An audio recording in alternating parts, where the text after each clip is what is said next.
Good morning and welcome to Conversations with Carrie. In October 2025, Jamaica was hit with a massive Category 5 hurricane, devastating. The winds reached up to 190 miles per hour. Of course, there were human loss, economic toll, and massive displacements. The Jamaican government, in collaboration with the United Nations and other agencies, did what is called a rapid assessment, okay, to understand the scale of what had taken place.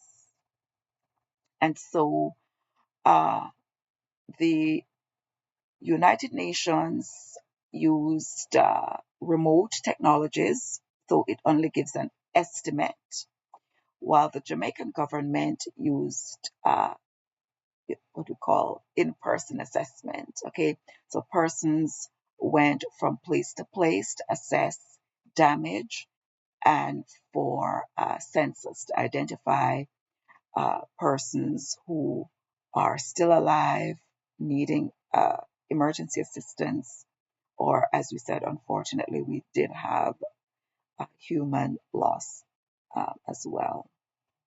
Okay, and so the Office of the Disaster Preparedness and Emergency Management, along with the UN Resident Coordinator's Office and agencies like the IOM and UNICEF and the World Bank, came together, got this estimate. Now, the estimates that they came up with are, in terms of dollars, is between 12.2 billion and $15 billion of damage. And remember, that's just an estimate. In our next broadcast, we're going to look at the various costs, what Jamaica has received, what has been paid out so far, and also some of what has not been factored in. Okay, so there are what we call remote sensing and geospatial tools, such as the Copernicus Emergency Management System. That's the thing like the Doppler radar, and I have some videos to show you. I just want to go through the technologies used first, so that we can, look at how they're used. All right, we have the human displacement tracking, which is looking at migration, how many persons were displaced, how many persons were in shelters. Okay. Then we have the economic and infrastructure. So there was the post disaster needs assessment framework. All right. And this looked at um, impacts to economic growth. And of course, it triggered the catastrophe bond that everyone got excited about at the very beginning. All right. They looked at health and human services, such as UNICEF looked at the availability of like clean water and access to schools, etc. So this was done in collaboration with the Ministry of Health and Wellness, all right, to get emergency aid and clean water. All right, so the methods used were very structured, all right, in an effort to get the most accurate information possible. Okay, so I am going to show you a beginning with Google Earth. Google Earth. Okay, so let's stay here. So Google, if you go on Google Earth right now, you will be able to see images of what the destruction looked like immediately after. And this is a zoomed in view of what we call the silo square, and just showing the damage. You have felled trees, you have a lot of destruction roundabout. Okay, I'm going to zoom out. All right, and here uh, we can show you some more. This is the, oops, the police station. Oh, let me get this off. The police station and all these homes here with the destruction. And you can use Google Earth and go as far as you want to. Look at that. Utter destruction. Roofs gone. Roofs gone. Okay. uh, the next image I'm showing you now is from the NASA Earth Observatory. Now, on the left-hand side, you can see there September 8. That's before the hurricane. And then you have November 3. That's a few days. Okay. So November 8, nice green, lush, dense uh, foliage. And then we have November 3, just about 6 days after the hurricane. You can see everything is dry and dark brown, etc. All right. Then you have, I'm going to show you now, uh, the NASA black marble. And this analyzes nighttime light. Okay. So what it does, it gives an idea of what the power grid failure looked like. All right. And so you can see this is September 2025. And I hope you're able to see my cursor. Uh, you know, pretty light, but I want you to pay attention to this area to the left, okay? And let us look now on October. We're going to October 28. October 28th, you're not able to see anything. Literally not able to see anything because of the damage. So now we're going to jump into November. Let's get to, say, November 4. Still having some cloud cover, but you can see there that it's almost like lights out. Let me see if I can get. Okay, so the cloud cover is getting less and less the further we go, but you can see there's no improvement in the lighting. Okay, so the lighting is now, it's almost as if it's concentrated to the right lower hand corner, which is Kingston, and you have St. Catherine and Clarendon, all right, and parts of Manchester. And then on the north coast side, you have some lights in the Montego Bay area, all the way over to St. Anne. Okay, just giving you, okay, this is a beautiful picture. So this one is November 25, and you can see most of the interior and the western side of the country is literally lights out. Now let's jump to December, let's see, Christmas Day, December 25. Do we have December 25? Okay.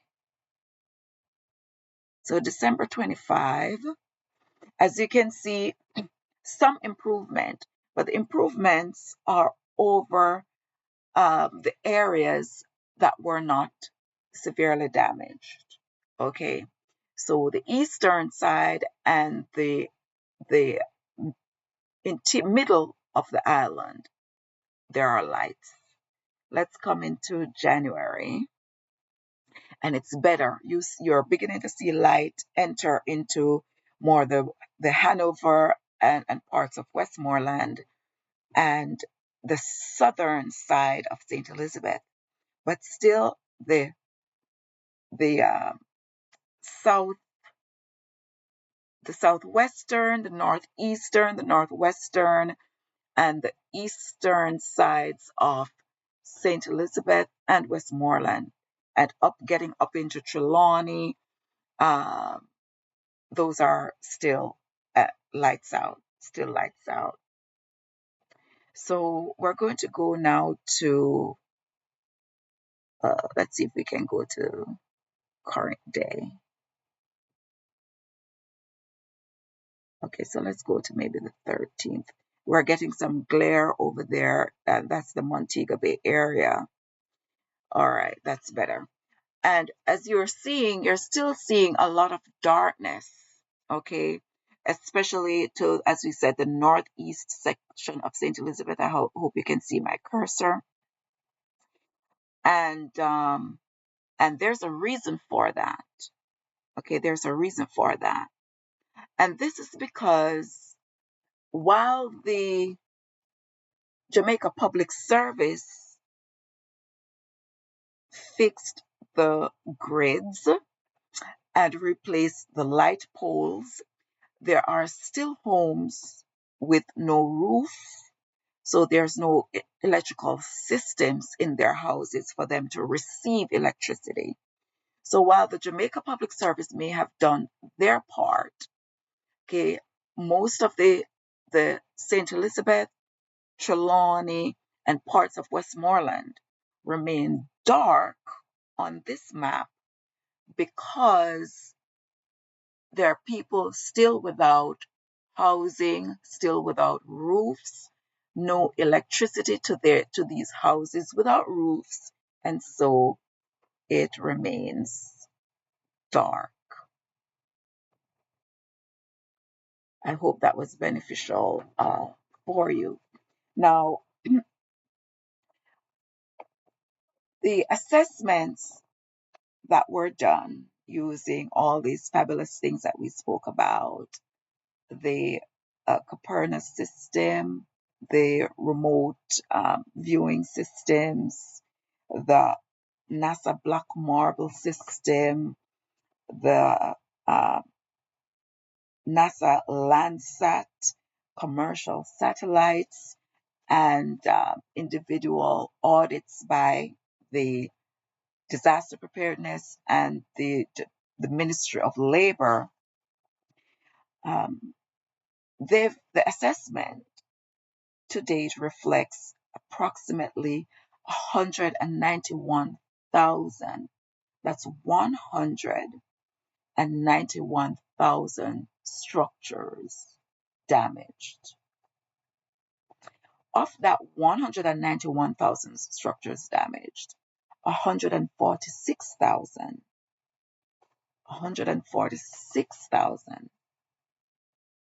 are deemed to be severe or total loss.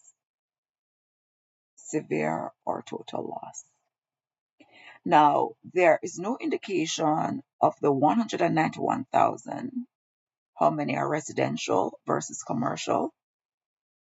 There is no indication of the 146,000 that are severe to total loss, how many are residential or how many are commercial.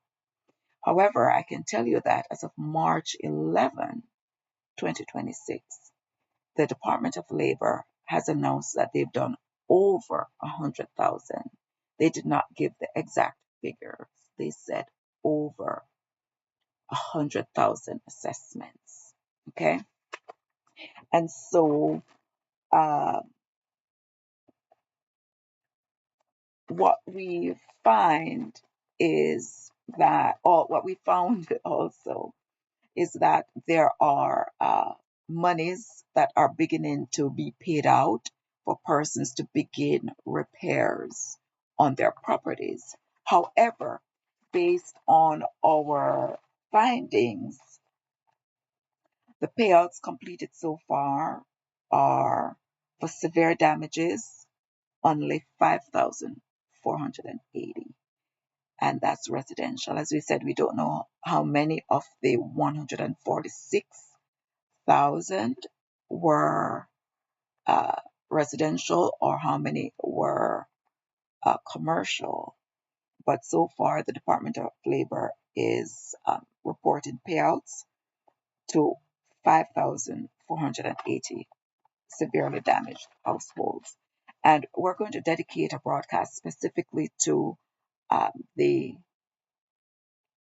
estimated damage costs.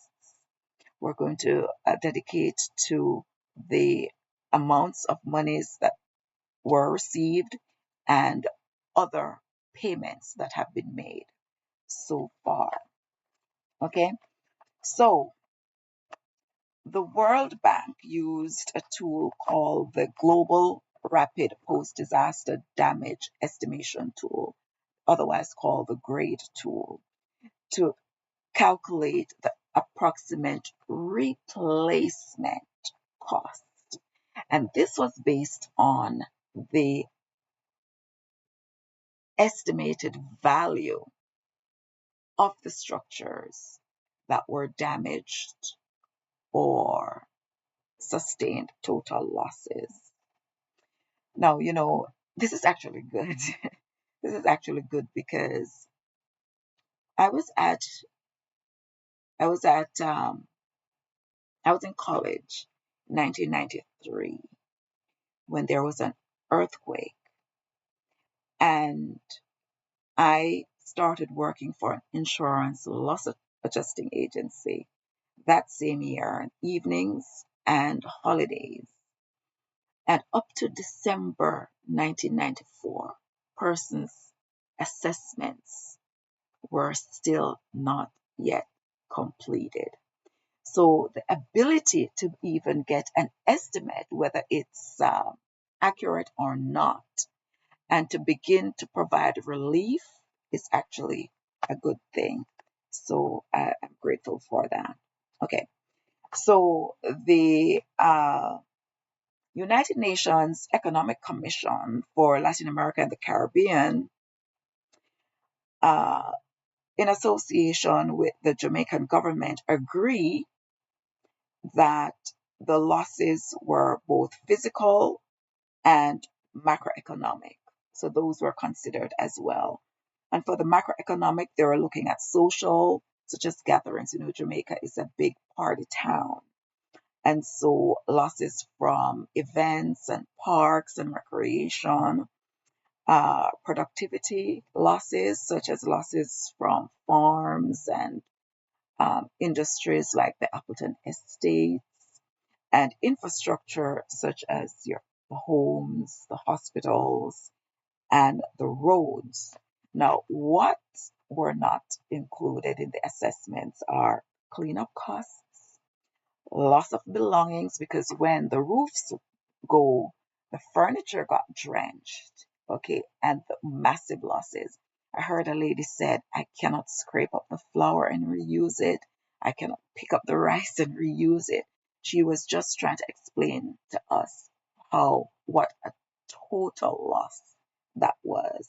All right. Plus, what was not considered are the increased cost of living. For example, persons that went and got generators. All right, you were looking at $5,000 to $20,000 Jamaican dollars now, but it's still really expensive. Worth of gas, petrol, fuel per day to operate those things. Okay, and so right now I want to say thank you to the some organizations that participated in the recovery. All right. And I'm going to show you, let's get that started. I'm going to show you a video that, someone sent this video to me. And at first, I did not comprehend what this video was about. As a matter of fact, I could not even view it at the time because um, the power was so valuable and connectivity was very rare. So when this video was first sent to me, I couldn't even see it. And so it was a couple weeks later that I was able to view it and appreciate what it was all about. And so we want to thank the Joint Task Force Bravo and the 22nd Marine Expeditionary Unit for providing critical humanitarian support. And I'm highlighting them because they did come to Silo, and the people of Silo and the surrounding areas uh, benefited greatly when they finally landed on November 9 on the grounds of the Salo school playground. We also want to recognize Food for the Poor and Samaritan Purse, and also to everyone who supported Parish Ground Global Ministries to allow them to be able to provide or to render assistance along with the other non governmental organizations. So, thank you so much for joining me today. I hope this video was of value, and I look forward to seeing you in our next broadcast. Have a lovely day.